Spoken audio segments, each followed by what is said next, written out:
नमस्कार दोस्तों, wait and pet channel पे आपका हार्दिक स्वागत है। दोस्तों, मैं आज आपके लिए वीडियो बना के लेके आया हूँ कि ताज़ा ब्याई हुई गाय और भैंस होती है, उनको अपन ऐसा क्या खिलाएं जिससे उनका दूध भी इम्प्रूव हो जाए। और वो पशु ब्याया है तो ब्याने के बाद में मान लो उसमें एनर्जी लॉस हुई है, ब्लीडिंग हुई है, या फिर मान लो उसमें पार्चुरेशन के बाद में मान लो वो पानी निकल डिहाइड्रेशन हुआ है, तो वो सब कुछ मेंटेन हो जाए, जल्दी से जल्दी अपना पशु हाई एनर्जेटिक हो जाए, भूख लगनी स्टार्ट हो जाए।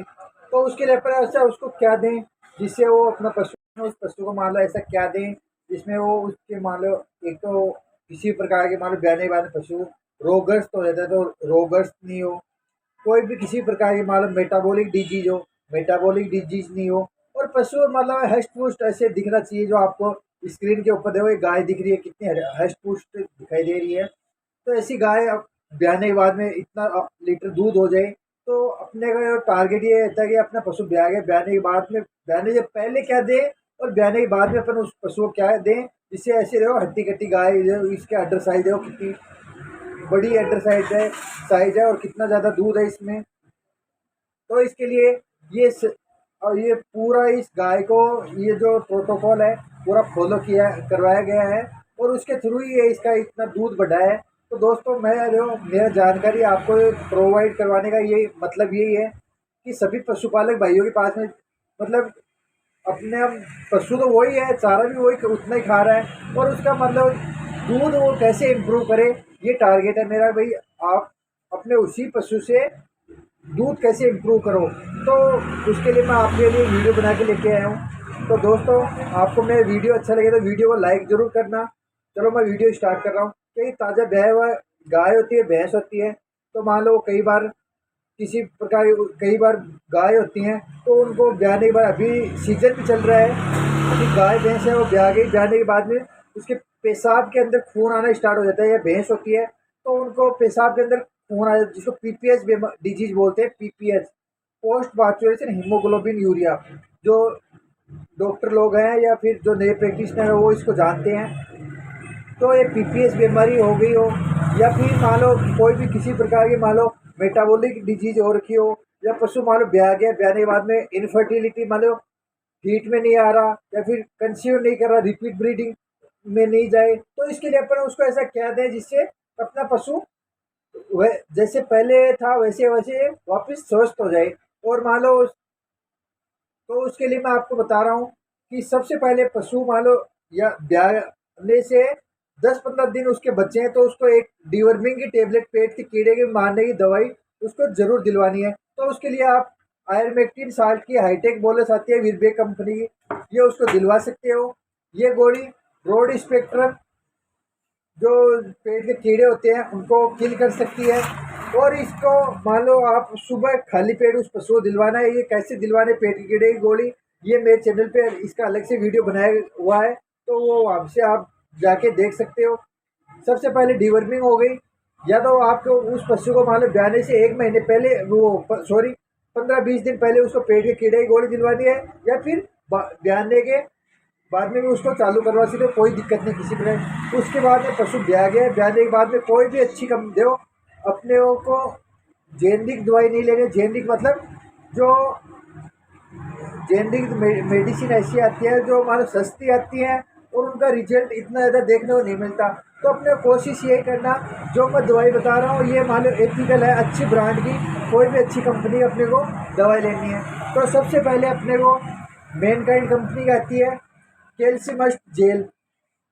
कोई भी अच्छी कंपनी के आप ये कैल्शियम जेल ले सकते हो, 300 की। ये अपने को 4 लेनी है। पशु ब्याह गया, ब्याने के सडनली उसको उस पशु को एक ये जेल लेके पूरी बोतल हिला के और उस पशु को पिला देनी है। इससे क्या होगा, इससे पशु में मान लो कैल्शियम, मैग्नीशियम, फॉस्फोरस किसी प्रकार की कोई डेफिशिएंसी हुई है तो वो डेफिशिएंसी पूर्ति कर देगा ये। दूसरा मान लो पशु मान लो ब्याह गया, ब्याह के मान लो ज़्यादा मान लो ओल्ड एज की हो गई वो गाय, तो वो बैठने के बाद खड़ा नहीं हुआ जा रहा, तो उसमें एनर्जी लेके आएगा। पहली पहली हो गई कैल्शियम जेल, ये 300 उसको सिर्फ और सिर्फ 3 से 4 जेल लगातार 3-4 दिन अपने को उसको दिलवानी है। उसके बाद में वो पशु कई बार क्या होता है कि वो ब्याने के बाद में जेर जो जेर प्लेसेंटा अपरा जिसको बोलते हैं वो डालता नहीं है, तो अपन डॉक्टर साहब से उसकी वो जेर हाथ से निकलवाते हैं। तो उसके अंदर बच्चा दानी में कोई मान लो पूरी जेर निकालने डॉक्टर साहब कोशिश करते, फिर भी मान लो कुछ अंश उसका अंदर रह जाता है, तो अंदर रह जाता है उसकी वेजाइना के अंदर, तो वो बाहर नहीं आता। तो उसकी वजह से मान लो उसके वेजाइनल इन्फेक्शन हो जाता है, उससे मान लो मवाद डालना स्टार्ट कर देती है। और जब तक उसकी मान लो वेजाइनल के अंदर जो इन्फेक्शन है वो क्लियर नहीं होगा, तो आप उसको कितना भी कुछ भी उसको काढ़ा कुछ भी दे लो,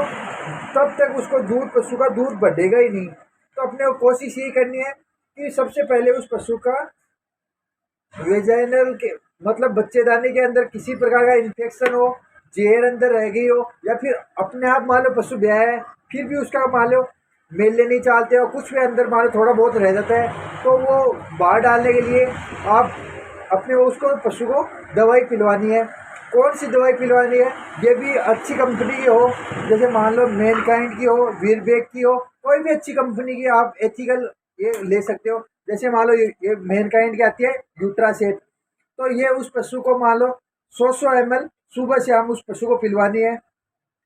लगातार 5 दिन। 5 दिन ये पशु को 500 ml की आती है। अगर जेर हाथ से निकलवाई है तो भी उस पशु को पिलवानी है, और जेर अपने आप पड़ी है तो भी उस पशु को पिलवानी है। क्यों, इसके फायदे क्या है, एक तो पशु मान लो उसमें बच्चा रहने में किसी प्रकार का इन्फेक्शन नहीं होगा,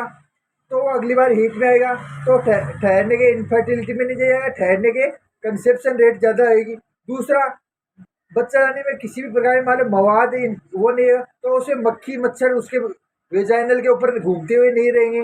दूसरा, उससे मान लो बार बार मान लो वाइट डिस्चार्ज आ रहा हो मान लो वेजाइना से, या फिर मान लो पानी से डाल रही हो, तो मान लो इससे क्या है पशु अंदर से शरीर कटने लग जाता है, कमज़ोर हो जाता है, तो इस किसी प्रकार की कमजोरी नहीं आएगी। और दूसरी मान लो पशु के अंदर दूध बढ़े, क्यों, जब तक बच्चे जाने के अंदर सफाई पूरी क्लियर नहीं होगी तब तक उस पशु का दूध नहीं बढ़ता है। ये दो बात हुई, पहले कैल्शियम, दूसरा उसके बच्चे जाने की सफाई का। तीसरा, उस पशु मान लो ब्याह है, ब्याने के बाद में डिहाइड्रेशन में चला जाता है पशु, मान लो उसके जो खून होता है, ब्लड होता है, ब्लड के अंदर हीमोग्लोबिन की मात्रा डाउन हो जाती है। क्योंकि उसकी मान लो गाय भैंस है, माँ ने बच्चा दिया है, बच्चा पैदा किया, तो बच्चा मान लो उस इतने दिन वो आहार माँ के खून से तो वो ले रहा था, पोषण ले रहा था ना, तो उसके मान लो गाय के अंदर उसमें ब्लड लॉस होता है, खून की कमी आती है, तो उसको मान लो अपन खून की कमी उसकी हुई है, तो अपन उसको बाहर से ऐसे देंगे कि खून की कमी ज़्यादा हो जाती है, तो उसमें वो पशु कीटोसिस में चला जाता है। ब्लड खून के अंदर से कीटोन बॉडी, ग्लूकोज का लेवल टूट के और कीटोन बॉडी में बदल जाता है, जिससे उस पशु में कीटोसिस बीमारी है, जिसमें पशु मान लो कमजोर सा हो जाता है, दुबला पतला, ना तो वो चारा खाता, ना कुछ और, ना कोई एनर्जी रहती है, और उठने बैठने में चलने फिरने में ऐसे दिक्कत करता है। तो ये आप केरस कंपनी का आता है बोई चार्ज, जिसके अंदर मान लो ये इसके क्या क्या फायदे हैं, इसके मान लो पशु में दूध बढ़ाएगा, पशु में मान लो कोई किसी प्रकार कीटोसिस हो, मान लो कोई भी किसी प्रकार मान लो खून के अंदर वो ब्लड के अंदर हीमोग्लोबिन की मात्रा डाउन हुई हो, उसको इम्प्रूव करेगा, पशु हाई एनर्जेटिक रहेगा। दूसरा, मान लो किसी प्रकार की कोई भी मान लो डिजीज हो, मेटाबॉलिक के कुछ भी हो, तो उसके अंदर हेल्प करेगा। और मान लो इसको कैसे दिलवानी है, इसको मान लो 100 ml या तो 200 ml एक बार दिलवा सकते हो, या फिर आप कोई भी दाना मिश्रण दे रहे हो उस पशु को, या फिर बंटा दे रहे हो, तो उसके अंदर सुबह शाम 100 ml उस पशु को लगातार 5 से 10 दिन ये दवाई उसको दिलवानी है। इससे क्या होगा, इससे पशु मान लो ब्याह है, एनर्जी में रहेगी, बच्चा जाने की वैसे सफाई हो गई, और कैल्शियम जेल अपने को 3 से 4 ही पिलवाने, और साथ में अपन ये जो बोई चार्ज उसको पशु को दिलवाएंगे, तो इससे क्या है कि उसमें मान लो पशु में इसमें ये वैसी मान लो ये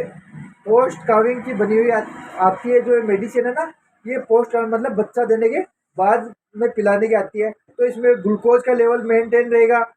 और मान लो कीटोसिस में नहीं जाएगा, मिल्क प्रोडक्शन बढ़ेगा, और पशु के अंदर भूख लगने की क्षमता ज़्यादा बढ़ेगी। और दूसरा, मान लो पशु स्ट्रेस में नहीं जाएगा, और एनर्जी लेवल मेंटेन रहेगी। क्यों, क्योंकि मान लो पशु ब्याह गए, ब्याहने के बाद अपन एक जगह से दूसरी जगह उसको ट्रांसप्लांट करवाते हैं, एक जगह से दूसरी जगह उसको बेचते हैं, तो पशु स्ट्रेस में आ जाता है, तो ये अपन उसको पिलवाएं, पशु स्ट्रेस में नहीं आएगा। और ये आप जो 3 दवाई मैंने बताई ना, ये रामबाण का इलाज है। आप किसी पशु में मान लो आजमा के जरूर देखना, क्योंकि जो आपको स्क्रीन पे वो